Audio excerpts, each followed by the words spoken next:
যে ইঞ্জিল এটা সেটা না, এটা হলো বাটপাড়ি আর ধোঁকাবাজি, এটা হলো বাইবেল। এটাই এখন আমাদেরকে আরো আপডেট করেছে। এখন বর্তমান তারা এই ইঞ্জিনটা পেশ করে, বলেন এটা দেখতে কিসের মতো মনে হয়? হ্যাঁ, মনে হয় যে একটু খারাপ লাগবে যে ছাপায় ছাপা না, বলতে ইংলিশের এটা হচ্ছে বাটপাড়ি, একটা সাথে মিল নেই। এরকম বহু বাটপাড়ি তাদের আছে। আমি আর সামনে দেখাচ্ছি আমাদের বিশ্ব ইজতেমায় তারা এই সমস্ত কিতাব তারা দেয়, তাদের ধর্ম প্রচার করে। বিশ্ব ইজতেমায় যখন আমরা যাই, দূর থেকে মানুষজন বাস দিয়ে যায় কিংবা খ্রিস্টানরা এই সমস্ত আপনার জন্য আমার অন্তরের কথা বেলাল ইত্যাদি নাম দিয়ে, তরিকুল জান্নাতুল মুজরিবিন নাম দিয়ে, মুনাজাত কি কবুল হয়েছে, তাদের নিশ্চয়তা, এই ধরনের নাম দিয়ে তারা বই দিয়ে দেয়। বাস করা কন্ট্রাক্টরকে 100 টাকা দেয়, 200 টাকা দেয়, যাতে আপনার বাসে 50 জন যাত্রী, প্রত্যেক যাত্রীকে একটা করে বই দিয়ে দেবেন। ওই কন্ট্রাক্টর উনি তো 3 দিনে একটা মুসলিমের ওয়াজ শুনেছেন, উনি মনে করলেন যাক একটা মুসলিমের একটু করে দেয়, টাকাও পাইলাম, একটা মুসলিমও হয়ে গেল, বইও দিয়ে দিলাম। সে তো বুঝতে পারে নাই এই বইয়ের মধ্যে কি আছে। পুরো তো খ্রিস্টানদের বই, আমাদের কাছে তারা দাওয়াত, আমাদের ইজতেমা, আমাদের দাওয়াত চলে থাকে। আচ্ছা, আপনাদের হাফেজ সাহেব আছেন? হাফেজ কারা? হাতের হাফেজ, মাশাআল্লাহ, অনেক হাফেজ সাহেব। আচ্ছা, আমি কয়েকটা সূরার নাম বলবো, আপনারা পারার নাম বলবেন, পারবেন? ইয়াদ আছে কিনা একটু পরীক্ষা হয়ে দেখ। শুধু আপনার বেশি কিছু বলতে হবে, শুধু পারার নাম বলবেন। আমাকে কে কে পারবেন? আমি শুধু সূরার নাম বলবো, আপনি পারার নাম বলবেন। কে কে পারবেন দেখি? মাশাআল্লাহ, অনেকে পারবেন। বলেন সূরাতুল হায়াত, সূরাতুল কিতাব, সূরাতুল আনফাল, সূরাতুল আরাজ, আদ-দুআ, সূরাতুল মুসলিমুন, সূরাতুল তাসাজ্জুদ, সূরাতুল ওয়াসায়া, সূরাতুল ঈমান।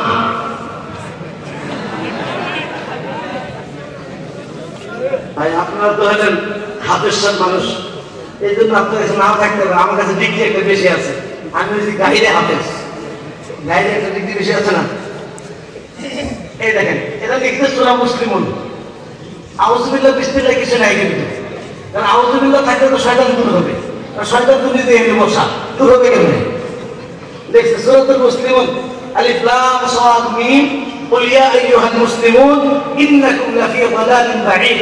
বলুন হে মুসলমানগণ, তোমরা সুস্পষ্ট গুমরাহির মধ্যে আছো, বলেন নাউযুবিল্লাহ। এই বইগুলিতে আছে কি? এই বইগুলিতে তারা খ্রিস্টান মিশনারিরা তার অপতৎপরা আর কোরআনের অপব্যাখ্যা করে মানুষকে বিভ্রান্ত করে। কিভাবে বিভ্রান্ত করে? একটা ঘটনা বলি, তাহলে তাদের বাটপাড়ি আপনাদের এই ময়মনসিংহ এলাকাতেও আপনাদের পাশে গৌরীপুর থানা, এই গৌরীপুর থানা আবার মসজিদের ছাত্র ভাইরা ওখানে আলহামদুলিল্লাহ একজন গাই ভাই ওখানে দাওয়াতি কাজ করতে হুজুরের তত্ত্বাবধানে নেই, ওনাদের তথ্য আমাদের কাছে আছে যে এইখানে মুসলমান খ্রিস্টান, মুসলমানদের এরা আফগানে অনেকগুলো গির্জা তৈরি হয়েছে। গির্জার প্রধান হল আবু বকর ইত্যাদি নাম দিয়ে মুসলিম ছিল, মুসলিম থেকে খ্রিস্টান হয়ে আপনাদের ময়মনসিংহে তারা গির্জা তৈরি করেছে। প্রিয় ভাইরা, এটা মুসলমানদেরকে বোঝায় কিভাবে? মুসলমানদেরকে কোরআনের অপব্যাখ্যা করে বোঝায়।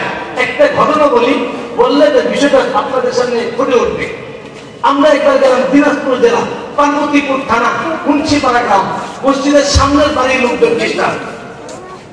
ওখানে যখন দাওয়াতে তাবলীগের সাথীরা যান, যা শুনেন সাখাওয়াত হোসেন সাধু নামে একজন ব্যক্তি মুসলমান থেকে খ্রিস্টান হয়েছে, ওনাকে দাওয়াত দিতে যান।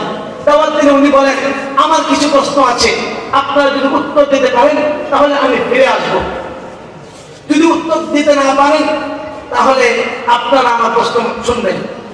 এখন বলে প্রশ্নগুলি করে, বলে আমাদেরকে তাওরাত ইনজিল প্রতিষ্ঠা করতে হবে। কেন? আল্লাহ বলছেন, বলিয়া আহলাল কিতাব লাস্তুম আলা শাইইন হাত্তা তুকিমুত তাওরাত ওয়াল ইনজিল, যতক্ষণ পর্যন্ত তাওরাত ইনজিল প্রতিষ্ঠিত না করবে ততক্ষণ পর্যন্ত তোমার কোনো ভিত্তি নেই। আল্লাহ পাক তাওরাত ইনজিল কায়েম করতে বলছেন, যেমন নামাজ কায়েম করতে বলছেন। যদি বলি এটা বাতিল হয়ে গিয়েছে বা মানসুখ হয়ে গিয়েছে, বলে এটা তো আল্লাহর কালাম। আল্লাহ বলছেন লা তাকদিরা লিকালিমাতিল্লাহ ওয়ালা মুবাদদিলা লিকালিমাতি। আল্লাহ বলছেন আল্লাহর কালামকে পরিবর্তন করতে পারবে না, আর আপনি বলছেন পরিবর্তন হয়ে গিয়েছে। কাটটা মানবো, আল্লাহ তাআলা আপনারটা। নাউযুবিল্লাহ। বলে এই কোরআন তো আমাদের জন্য না। কেন? বলে আল্লাহ বলছেন ওয়াকাযালিকা ওয়াহিনা ইলাইকা কুরআন আরাবিয়্যা লিতুনযিরা উম্মাল কুরা ওয়া মান হাওলাহা। এটা আরবি ভাষায় আরবদের জন্য, মক্কা এবং তার আশপাশের লোকের জন্য। আমরা আরব না, আমাদের ভাষা আরবি না, আমরা মক্কার লোক নই, মক্কার আশপাশের লোক না, অতএব এই কোরআন আমাদের আমাদের জন্য না। বলে নাউজুবিল্লাহ। বলে এই সমস্ত প্রশ্নের উত্তর সাধারণ পাবলিককে দেওয়া সম্ভব? এখন তো সাধারণ সাথে দিন শিখতে গিয়েছে, দাওয়াত তবলিগের সাথীরা দিন শেখার জন্য যান। এই প্রশ্নের জন্য উত্তর দিতে না পারে সে এগুলি ভিডিও করে গ্রামের মানুষকে গিয়ে বলে, হুজুর ঢাকার থেকে হুজুর আসছে, আমার সাথে পারে নাই। ঢাকাতে কোন মার্কার কোন হুজুর গিয়েছে এটা তো পাবলিক জানে না, তুমি পড়ার পারবে, ওরা দেখেছে। এবার এরকম সে আরো কি করে, এই খবর কাকরাইলে আসে, কাকরাইল থেকে আমাদের সাথে যোগাযোগ করা হয় যে আপনারা ওলামায়ে কেরাম একটা জামাত নিয়ে যান। আমরা ঢাকা থেকে ওলামায়ে কেরাম জামাত নিয়ে যাই, আমরা ওখানে একটা জামাত নিয়ে গেলাম। এলাকার লোক বলছে, হুজুর আপনারা তার সাথে পারবেন না, আপনারা বসিয়েন না, আপনাদের মতো অনেক হুজুর আসছে, তার সাথে পারে না। আমি বললাম এবার শেষ সময়, এরপর আর বসাবসি হবে না, লাস্ট চান্স। যাক, ওনার সাথে কথা হলো, উনি এসা করে এসছেন এতগুলি বই পুস্তক নিয়ে এবং ভিডিও ক্যামেরা ল্যাপটপ নিয়ে আসছেন, খুব ভাব ধরে। আর আমার তো এলেন কালাম নেই, আমি খুব সাদা মাথায় ভাবে বসছি। এসে খুব আসলে হুজুর বলেন কি বলতে চান? আমি আপনি পরিচয়টা আগে বলেন। বলে আমার নাম সাখাওয়াত হোসেন সাজু, আগে মুসলমান ছিলাম, এখন খ্রিস্টান, আগে মোহাম্মদ উম্মত ছিলাম, এখন ঈসা উম্মত। বলে নাউজুবিল্লাহ। বললাম আপনি কি চান? বলে আমি বললাম আপনি কেন খ্রিস্টান হলেন? ওই যে আগে যে প্রশ্ন, ওদের মুখস্থ বইয়ের মধ্যে যেগুলি আছে এর বাহিরে তারা যেতে পারে না, এই মুখস্থ প্রশ্নের সে তার ট্যাপ রেকর্ডার ছেড়ে দিল। আমি তাকে বললাম আপনি বারবার ইঞ্জিল করছেন, কোন ইঞ্জিলটা মানেন? তখন সে এই ইঞ্জিলটা পেশ করে বলছে যে আমি এই ইঞ্জিল মানি। আপনাদের এই সমস্ত এলাকাতেও আমি কিছুদিন আগে হালুয়াঘাটে গিয়েছিলাম, হালুয়াঘাটে মানুষের ঘরে এই ইঞ্জিল পেয়েছি। ওই সমস্ত এলাকা আপনাদের শহরেও বিভিন্ন জায়গায় এই সমস্ত ইঞ্জিল পেশ করে। তো সে এই ইঞ্জিল পেশ করলো, বলে এই ইঞ্জিল মানে।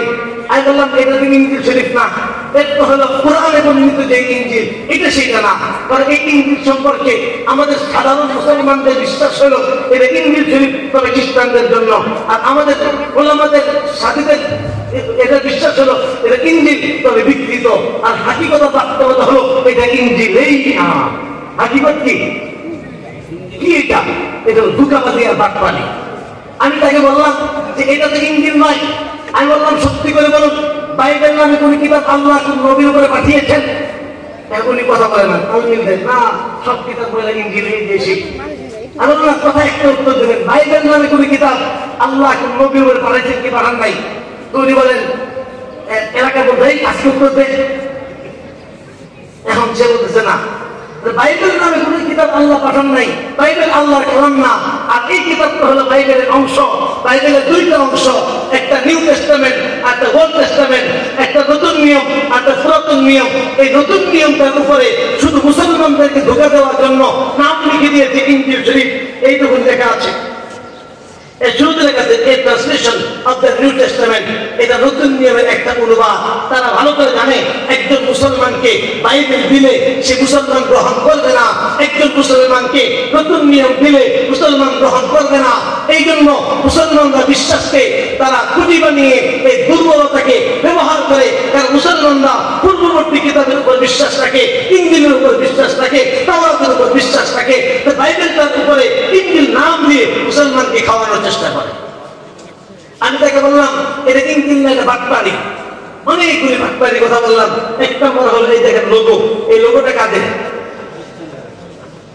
খ্রিস্টানদের লোগো কি? ক্রস। বইটা কাদের? খ্রিস্টানদের। তাদের ক্রস থাকার কথা ছিল, আছে কি? মুসলমানদের লোগো। এটা একটা বাটপাড়ি। নাম ইঞ্জিল শরীফ, বাইবেলের কোথাও ইঞ্জিল শরীফ শব্দটা নাই। এটা চুরি করেছে মুসলমানদের বিশ্বাস থেকে, চুরি করে বাইবেলের উপর লিখে দিয়েছে ইঞ্জিল শরীফ। এটাও আল্লাহর কালাম হতে পারে না। আমি তাকে বললাম সত্যি করে বলেন, মানুষের লেখা জীবনী, ঈসা নবীর লেখা জীবনী আল্লাহর কালাম হতে পারে? উনি বললেন যে না। অর্থাৎ একজন ব্যক্তি ঈসা নবীর জীবনী লিখে বললেন ইঞ্জিল, এটা হতে পারে না। ঠিক এই কিতাবের মধ্যে প্রথম 4টা অধ্যায় হলো মানুষের লেখা আছে হযরত ঈসা মসির জীবনী। অর্থাৎ এই কিতাবটা হলো ঈসা মসির জীবনী। ঈসা মসির জীবনী কি হতে পারে না? আল্লাহর কালাম হতে পারে না। আমি তাকে বললাম সত্যি করে বলেন, মানুষের লেখা চিঠি কি আল্লাহর কালাম হইতে পারে? বলে না। আমি বললাম দেখুন এই কিতাবের মধ্যে 27টা অধ্যায় আছে, 27টার মধ্যে 14টা হলো সেন্ট পলের লেখা চিঠি। সেন্ট পল ঈসা নবীকে দেখে নাই, এমন একজন ব্যক্তি বিভিন্ন জাতির কাছে চিঠি লিখেছে, সেটা আবার আল্লাহর কালাম হয় কি নয়? এরপর তাকে বললাম আপনি কি প্রভুকে মানেন? মানে এই কিতাব মানেন? বলে মানি। তাহলে আপনাকে এই আমি হলাম কিতাব অনুযায়ী প্রভু। বলে কিভাবে? আমি বললাম দেখুন লেখা আছে হযরত শব্দটির অর্থ প্রভু, আর আমার নামের শুরুতে লেখা হয় হযরত মাওলানা মুফতি জুবায়ের আহমদ। তা আগে আমরা হযরত বলে অন্য কিছু, আর হযরত মানে প্রভু। তা আমি কি হইলাম? প্রভু হইলাম। আর আমি প্রভু হয়ে বলতেছি আপনার কিতাবও বাতিল, আপনার ধর্মও বাতিল। আমি বললাম দেখেন আপনি চুরি করতে ভুল করেছেন। এখানে লিখেছে প্রথম সিবানা মতি, সিবার বাইবেলের মধ্যে আছে শুধু মতি, মতি লেখা সুসমাচার। আর এখানে লিখেছে প্রথম সিবারা। সিবারা কাকে বলে? কোরআন শরীফের 30তম পারাকে সিবারা বলে। এটা ফার্সি শব্দ। সি মানে হলো 30, পারা মানে অংশ। কোরআন শরীফের 30তম অংশকে সিবারা বলে। সিবারা শুরুতে আসলে শেষে আসছে। আর আনলো কোথায়? শুরুতে। তাহলে চুরি করতে ভুল করলো। দেখো লম্বা ঘটনা। আমি আমার আরেকটা সবক শোনার নিয়োগ করেছি, এই জন্য আমি সংক্ষেপে শেষ করছি। আমি তাকে বললাম আচ্ছা আপনি সত্যি করে বলেন আপনি কি এই কিতাব মানেন? বলে মানি। আমি বললাম এই কিতাব যদি মানেন, বিশ্বাস করেন, আপনার বিশ্বাস অনুযায়ী আপনি বাংলাদেশে থাকতে পারবেন না। বলে কেন? যে এই কিতাবের মধ্যে পথির 15-24 ওইখানে আছে যিশু বলেন আমাকে কেবল বনি ইসরায়েলে হারানো ভেড়াদের কাছে পাঠানো হয়েছে। পথির 10-5 ওইখানে আছে যিশু বলেন তোমরা ইহুদি কারোর কাছে যাও না। কোরআন এই কথা বলে ওয়াইদ ক্বালা ঈসা ইবনে মারইয়াম ইয়া বনি ইসরাঈল ইন্নী রাসূলুল্লাহ ইলাইকুম। কোরআন আর বাইবেল দ্বারা প্রমাণিত হলো ঈসা আলাইহিস সালাম শুধুমাত্র বনি ইসরায়েলের নবী। আর বাংলাদেশের মানুষ, এই দিনাজপুরের মানুষ বনি ইসরায়েলের মানুষ না। বনি ইসরায়েলের মানুষ ফিলিস্তিন আর ইসরায়েলে থাকে। এই কিতাব আপনাকে মানতে হলে আপনি বাংলার বুকে থাকতে পারবেন না। আপনার কিতাব, আপনার বিশ্বাস আপনাকে বাংলার বুকে থাকার অধিকার দেয় না। আপনাকে ফিলিস্তিন যেতে হবে, ইসরায়েল যেতে হবে, বাংলার বুকে থাকার অধিকার আপনার নাই।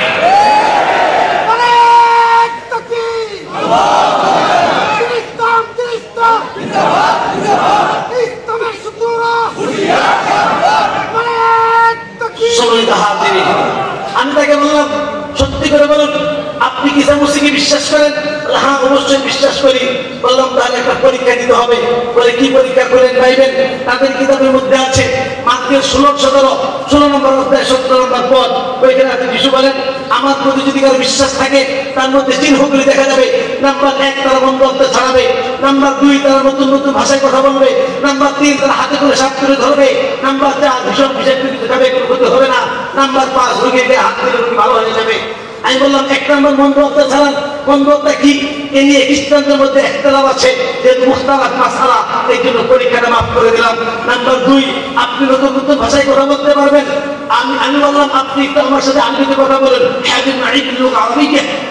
আমি 2 মিনিট আরবিতে কথা বললাম, উনি হাত ধরে তাকিয়ে রইলেন। আমি বললাম 3 নম্বর আপনি সাপ ধরতে পারবেন। আমি তো আপনার তো প্রস্তুতি আছে, বই প্রস্তুতি নিয়ে আসছেন, আমার প্রস্তুতি নেই। যদি প্রস্তুতি থাকতো বেঁধে লাগাতে বাইক দিয়া সাপু দিয়ে এনে সাপ ছেড়ে দিয়ে বলতাম ধরুন, যেহেতু আনি নাই এই পরীক্ষাটা ফিসাবিল্লাহ মাফ করে দিলাম। নাম্বার 4 ভীষণ বিষাক্ত কিছু গেলে কোনো ক্ষতি হবে না। আমাদের দেশে ভীষণ বিষাক্ত কিছু নেই, তবে পোকামাকড় মারার জন্য কীটনাশক বিষ পাওয়া যায় সারের দোকানে। কি বলা বিষ বলেন না, কি বলা?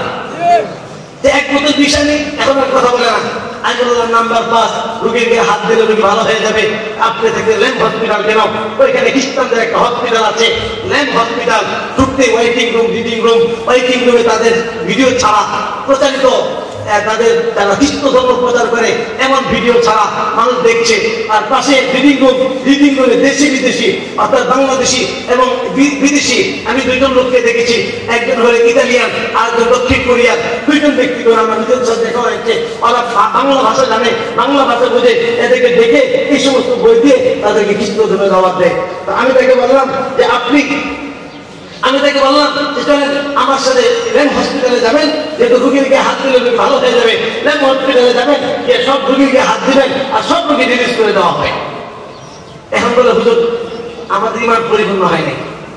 আবার ঈমান যদি পরিপূর্ণ না হয় অসম্পূর্ণ ঈমান আছে কিনা? বলে তা তো আছে। বললাম তার আরেকটা পরীক্ষা দিতে হবে। খুলেন বাইবেল পথির 17-20, ওইখানে আছে যিশু বলেন আমার প্রতি যদি কারো শরীর সাধারণ পরিমাণে বিশ্বাস থাকে পাহাড়কে বলবে এখান থেকে সরে ওখানে যাও, সঙ্গে সঙ্গে সরে যাবে। কি পরিমাণ ঈমান থাকলে? আমি পাহাড় না গাছটা সরে দেখাব। একবার বলছে আমার বস আপনার প্রশ্নের উত্তর দিতে পারবে। বসকে? বস হলো ফাদার শিবে, 2000 সালে নরওয়ে থেকে এসছেন। আফসোসের বিষয় আমরা আমাদের দেশে গিয়ে এক এলাকা থেকে দাওয়াত দিতে পারি না। রময় থেকে স্বামী স্ত্রী এসে খ্রিস্ট ধর্ম প্রচার করছে। পরের দিন তার সাথে দেখা করতে গেলাম, সে আমাকে খুব ইস্তেকবাল করেছে, মুআনাকা করেছে, তার নিয়ে তার রুমে বসিয়েছে। বসে প্রথমে সে দাওয়াত, হুজুর আমি বাঙালি ভালোবাসে এই জন্য লুঙ্গি আর গেঞ্জি পরেছে। আমি বললাম আপনি কি করেন? বলে আমি সেবার কাজ করি। বললাম শুনেছি আপনি খ্রিস্ট ধর্ম প্রচার করেন? বলে না, একটু একটু সুসমাচার প্রচার করি। আমি বললাম কোন কিতাবে সুসমাচার প্রচার করেন? বলে বাইবেলের। আমি বললাম বাইবেল তো ভুলে ভাবে কিতাব, মানুষের বানানো লেখা বই, মিথ্যায় ভরপুর, স্ববিরোধে ভরপুর, এবং মিথ্যা বানোয়ার কিতাবে প্রচার করেন কেন? ভালো কিছু করতে পারেন না? আমি একটু ইচ্ছা করে তাকে বললাম যে দেখি, কারণ প্রকৃত দায়ী হলে সে রাগ করবে না। আর আমার মতো যদি নর্মাল 1-2 দিনের প্রশিক্ষণ প্রাপ্ত বা প্রশিক্ষণ দায়ী হয়, তাৎক্ষণিক রেগে যাবে। রেগে গেলেন তো হেরে গেলেন।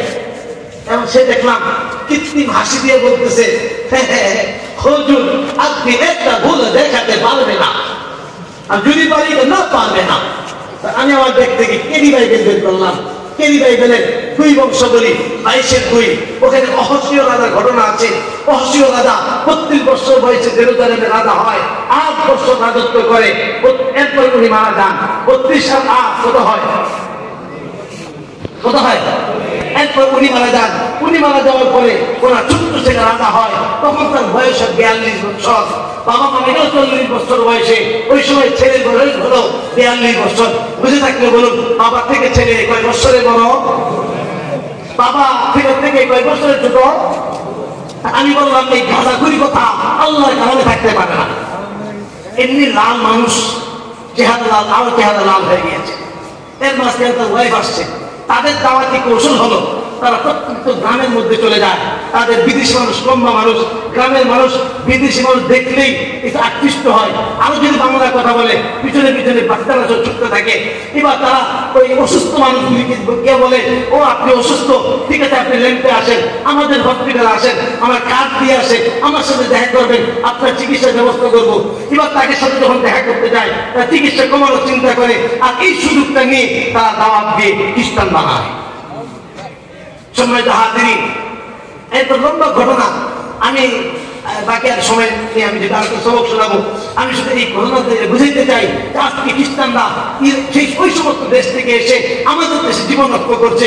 আপনাদের পাশে এই মধুপুর গড় বেশি দূর নয়, টাঙ্গাইলে এবং আপনাদের মুক্তাগাছা রসুলপুরের পরে এই গড়ের মধ্যে সে বিদেশ থেকে এসে এখানে মানুষের খ্রিস্ট ধর্ম প্রচার করেছে, প্রচার করে অবনষ্টিত হয়েছে। ওই বিদেশে টিকিটা নিতে যাওয়ার জন্য বাঙালি একটা ভিসা পাইলে পরে করে জান্নাতের ভিসা পেয়ে গিয়েছে, এত খুশি হয়। সেই টিকিট থেকে তারা তাদের আরাম আয়েশ ত্যাগ করে এই খ্রিস্ট ধর্ম প্রচার করার জন্য, মানুষকে জাহান্নামে বানানোর জন্য সেই প্রত্যন্ত গ্রামে, সেই প্রত্যন্ত অঞ্চলে যদি তারা জীবন রক্ষা করতে পারে, আমরা আম্বিয়া ইসলামের ওয়ারিস হয়ে, আমরা শেষ নবীর উম্মত হয়ে বিদায় হতে করতে নবী সাল্লাল্লাহু আলাইহি ওয়াসাল্লাম আমাদেরকে এই দায়িত্ব দিয়ে গেছেন। আর নবী আসবেন না, রাসূল আসবেন না, নবীর নবুয়তের দায়িত্ব, রাসূলের রিসালাতের দায়িত্ব, এই কাজের দায়িত্ব, মিশনের দায়িত্ব আমাদের ঘাড়ে অর্পণ করে গিয়েছেন। আফসোস আজকে তারা ভিন্ন ধর্মের জন্য পুরো জীবন রক্ষা করে, আমরা আমাদের সত্য ধর্মের জন্য আমাদের যে দায়িত্ব, আমাদের কর্তব্য, এটা প্রচার করার জন্য একটা মাস কেন, একটা দিনও তর্ক করতে পারি।